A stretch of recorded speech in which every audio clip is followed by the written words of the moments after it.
I have this deep, overwhelming enjoyment for parts for replicas that are proprietary to those replicas alone. For example, like the flashlight that we put on to the PP2000 from Modify, which is why today we're putting on the AIM built-in flashlight for the KWA gas blowback Kriss Vector. Now, I do want to say that my wife actually purchased this as a gift for me, so this isn't a sponsored video at all. I'm super excited to take a look at it and check it out. But it's designed to go into the front housing up above the barrel on the Kriss Vector. And I'm going to show you how to install it. I believe it's on the simpler side. What we're going to have to do, take the mag out, drop the hammer, and then we're going to have to remove our takedown pins. So pin 1, pin 2, and then pin 3. And then both our lower and upper should just separate. And the lower we don't actually need, but the upper we do. Now, if you could see this entire casing here, we have to pull it out. And the only way to get it out is to remove these screws on the upper rail. So we're going to remove the front side first. So just take our screw, unscrew it, and then we'll pop that front side off. Now there should be 2 screws that we have to remove up at the top. We're going to head and pop those out now. Number 1.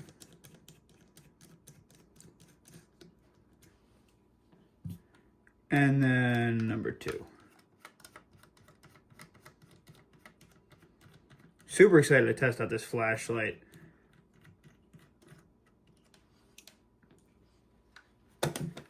And then that whole front doohickey should pop right on out. Now inside this doohickey is this little cap, which we're actually not going to need anymore. And then this is the housing for the flashlight.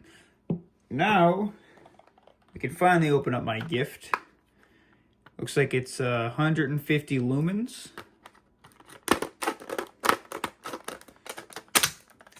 That flew. And it comes with a battery, which is nice. A lot of the times you don't see these come with batteries. So I believe this is kind of like our union. It caps it into place. Here's your flashlight with the pressure pad. And I don't believe it comes with a sticker, so we're probably going to have to get a sticker for it, right? There's no sticker or anything in the box. Nope. You got one of these little batteries. These are the CR2 lithiums. And then, of course, the Allen kit that comes with it. I believe all we have to do, I believe there's a grub screw that we have to unscrew just until it gets loose. You don't have to pull it out all the way. Feed the flashlight on through the Vector. And it should just snap in place. Now we're going to tighten down the grub screw so the flashlight doesn't move. You probably want to use some Loctite on that, but we don't need to right now. I can always pop that out while it's inside the replica. Unscrew the front half so you can maintenance it and change the battery out while it's already inside the Vector. You don't have to move it around at all. Flat side down to the spring. And we'll screw that guy on. Just make sure it works. That it does. Now it has to sit in this orientation. This is the top of the Vector. This is the bottom, right and left. So when we install it, I believe what we want to do is set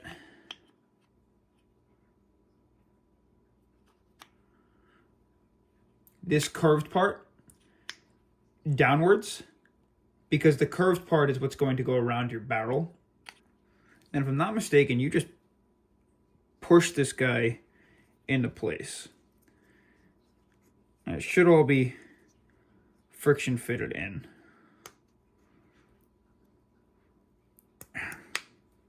Just like that. And bang. It's all set up in place. Light still works.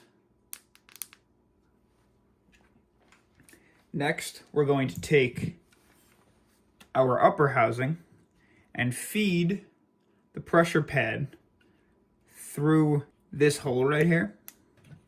Pull that guy through. All the way, come on.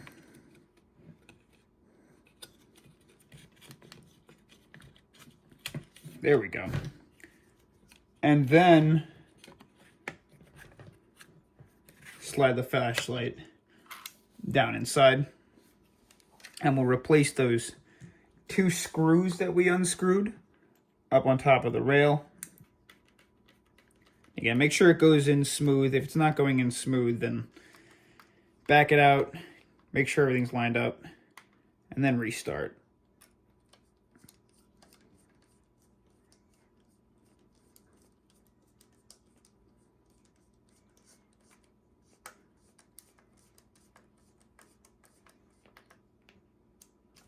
And then we'll replace our front iron sight.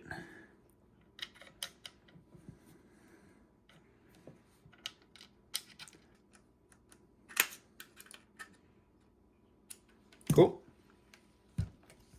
And then making sure to keep, obviously, the pressure pad out of the way while we reinstall our lower. Careful not to force it. It should slide in nice and smooth.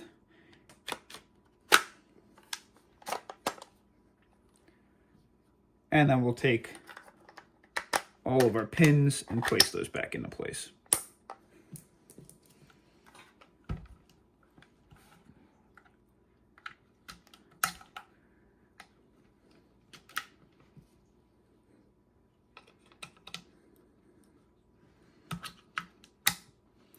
Now, this pressure pad is designed to sit right in this concave if you have double-sided tape. For me, however, it's electrical tape, and I'm going to be putting it on the foregrip just because I'll be holding it here and not here. So if you put it in here, some double-sided electrical tape will be fine, but in my case, that's not the case. Now, the key is to figure out where the pressure pad is. There's a pad there, there's a pad there, there's a pad there. There's 3 pads. So we're going to first apply some electrical tape around this spot. And I like to wrap it in it first. I feel like it gives it a better grip. And then we're going to wrap it around the grip. And the idea is, without it sitting on the pressure pad points, I should be able to wrap it nice and tight. The problem is that the pressure pad is super sensitive, which I've noticed that this one is. You can't wrap it super tight around the pads to keep it in place. So what we're going to do is wrap it like that. That'll keep it down. Still works. And now we're going to get to the lower half, and we'll just wrap it around the bottom. So we'll put a little wrap.